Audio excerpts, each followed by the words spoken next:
Ovo je moj radni tjedan, bez filtera.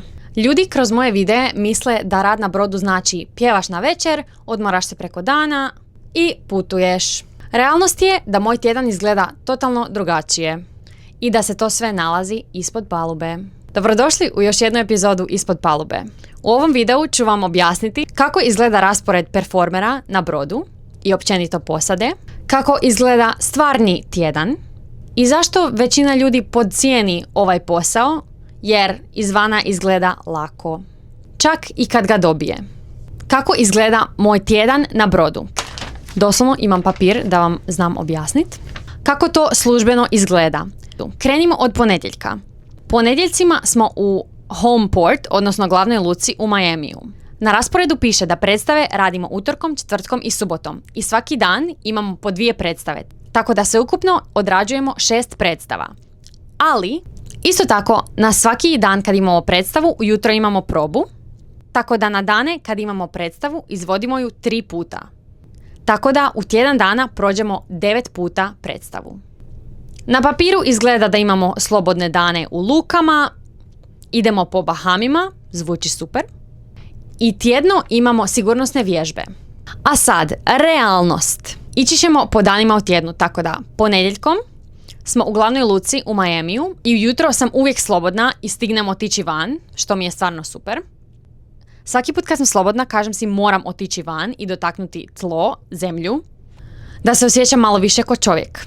Zatim imamo dodatnu aktivnost, a to je upisivanje gostiju kad dođu na brod i pokazivanje sigurnosnog principa kako staviti life jacket na sebe i što raditi ako brod krene tonuti. Tako da to radimo 3 sata popodne. Onda obično ili imamo sastanak u 4 da vidimo što ćemo raditi sljedeći tjedan ili imamo probu od 4 do 6 i navečer, budući da klizači imaju 2 šova, da postoji predstava klizača na brodu. Na nekim brodovima ima čak i predstava na vodi, odnosno na mom prvom brodu, Simfoniju. Kada klizači imaju predstavu, plesači iz kazališta im trebaju pomagati oko tehničkih strana šova, odnosno pomoći oko kostima, brzog stavljanja kostima, brzog skidanja kostima, osvjetljavanja reflektorima i imaju razne dužnosti. Pjevači na sreću ne trebaju to raditi, ali mogu pomoći. Utorak smo na Bahamima. Utorcima obično imamo sigurnosnu vježbu ujutro koja traje 1,5 sata vremena i to trebaš znati sve što radiš i kako pomažeš gostima ako brod krene tonuti. I zatim imamo probu ujutro i 2 šova na večer.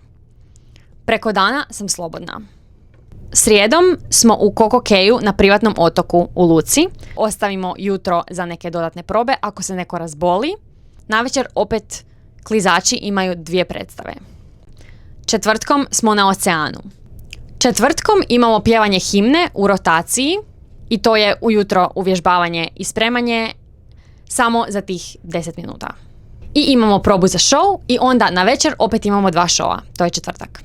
Petak smo opet u luci u Miamiju i kreće novo putovanje od samo 3 dana. I opet imamo upisivanje gostiju 3 sata popodne i navečer klizači imaju show.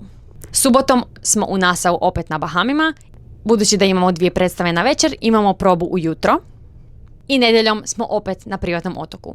Tako da rotiramo iste luke. U nedjelju smo slobodni cijeli dan do na večer oko 5-6 kad imamo sastanak što ćemo raditi sljedeći tjedan. To je otprilike pregled od ponedjeljka do nedjelje. Na papiru to sve izgleda super, no stvari koje nisu u rasporedu su iznenadne probe, zamjene zbog bolesti, priprema kostima, pranje kostima, perike, tehničke promjene, tehničke poteškoće, vježbanje tehničkih poteškoća, vježbanje što ćemo raditi kad se ovo i ovo desi, konstantne poruke i to nekad jako kasno na večer za sljedeće jutro ili u tom trenu kažu za pola sata se morate pojaviti, dolazite vamo, inspekcije kabina, sigurnosne vježbe i zapisivanje gostiju. To je sve dio posla. I što se toga tiče, na kopnu ništa od toga ne bi imala kao pjevačica. Ali ti si na brodu i pjevač, odnosno umjetnik, i član posade. Tako da trebaš znati sve svoje dužnosti. Mentalni dio koji niko ne spominje je da ti moraš stalno biti na oprezu, da nikad ne znaš kad će ti poruka doći u inbox, da nikad ne znaš koliko ćeš vremena imati prije sljedeće probe i zato je moj živčani sustav stalno on i nikad nisi off. Moraš stalno biti u pripravnosti. Da ne pričam da se brod stalno ljulja i da ti koljena stalno rade. Planiraš se odmoriti u luci, pa se sve promijeni. Ovaj dečko se razboli, ova cura se razboli, moramo mijenjati show. Moraš biti ok da će ti se plan promijeniti, moraš biti fleksibilna ili pucaš. Mislim, ja sam već pukla nakon 3 godine. S obzirom na ostatak posade na brodu, mi imamo dosta slobodnog vremena. Ali upravo zbog ovih svih razloga koje sam navela u videu, to nije najlakši posao. A da ne pričam o tome da smo trebali proći audiciju i pobijediti 1000 ljudi, odnosno biti izabrani među 1000 ljudi, uopće da budemo tu kao dio kazališta, jer nas je samo 25. Ako želite da intervjuiram člana posade iz drugih odjela na brodu, napišite mi intervju i koji odjel vas zanima. Bilo to restorani, hrana i piće, trgovine na brodu i shopping, odnosi sa gostima, guest services, kasino, galerija umjetnosti, rad s djecom, sports staff ili rad u spa i džimu. Pišite mi koji odjel vas zanima.